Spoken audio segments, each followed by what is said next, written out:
how do I negotiate and how do I go to these people and say, hey, I think the deal is not 1,000% what it should look like.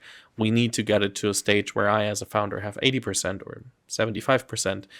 How do you make this happen? Yeah, and the things that usually exactly the problems usually come in when you have like people who is from the different industries.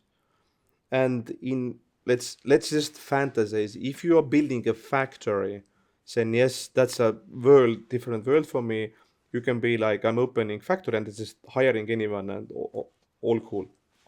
And the things that they haven't even heard of that because they have mentality being a owner.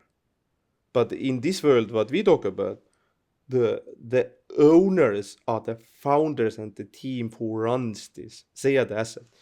And the difficult part is that you need to have, you need to be so brave to tell, if we can't fix this, I leave. Because there's no way. Like, that's your life, by the way. Because exactly what we talk about here, Pipedrive story got 10 years, 11 years into we got to the unicorn status. And that's normal, exactly. Like, there is some other stories you can get. Is it the fastest was like even 2 years now in Europe, most likely. But if you look like usual case behind of that unusual thing, it takes 8 to 10 years.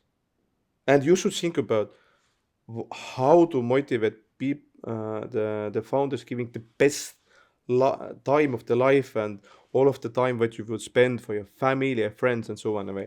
So these talks have to be super frugal until moment you have to be ready to leave. Mentally, you have to ready that, okay, I don't want to be exactly employee. I don't want to be work for someone else. I made a mistake, fine with that, but then I just go and make something else. If you don't have that power, and you need to have even the mental things that I am ready to lose that battle because I don't know any good story when there is conflict and it ends at team or founders leave and then investor goes around and builds the new team. So there might be, by the way, but I haven't personally seen them too much. And actually, and many people, by the way, if you have read it like Mark Zuckerberg and Facebook stories, and they passed Sequoia because Sequoia was very aggressive with Sean Parker, with his company, who was president of Facebook. So that's why this story is very, very, very well known. And also, there is if you look like Uber cases and why investors was didn't want to force because they was afraid of same effect that they will not have deals.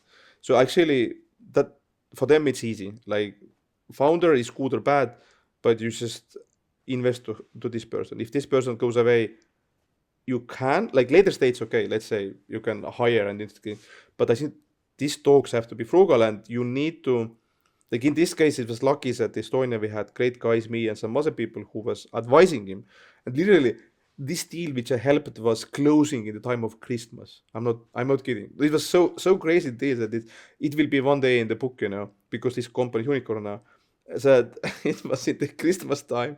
You had a deadline when this guy need to be landing in San Francisco. I was in somewhere in Africa in micro vacation, and I'm calling for him. I don't remember what country this was, and it's really like 30 or 31st of December, and the guy is collecting money how to buy out and so on. And oh my god, it was a lifetime story, and luckily we fixed this. I have seen more, and now the challenge of me is that I know how difficult it is. That sometimes as an angel, I have asked the questions and I have passed the deals if I see that there are things which I just cannot change. And I'm just an investor. This is not my company. And if founder can't explain it, if I see too big chunk of the company is owned by someone who is not actively involved and who's not investor, or like investor has too much, and I'm like, guys, here's the problem. If you don't listen to me, that's fine, but I'm telling. And I have seen many times that if ones don't fix this, since they have much less limited pool of the potential investors, you can still build a company, by the way. Is a large chunk, is it 5%, is it 10%, is it 20%? When is it too much that somebody holds who is not actively involved? I think that, like, this is also something that we need to educate heavily the market, and this is exactly what I'm doing now. But I would say that founder is someone who is 24/7.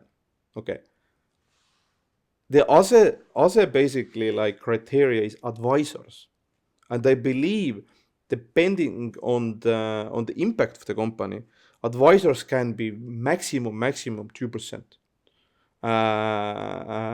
which is again for exact thing, 2 years vesting and other things.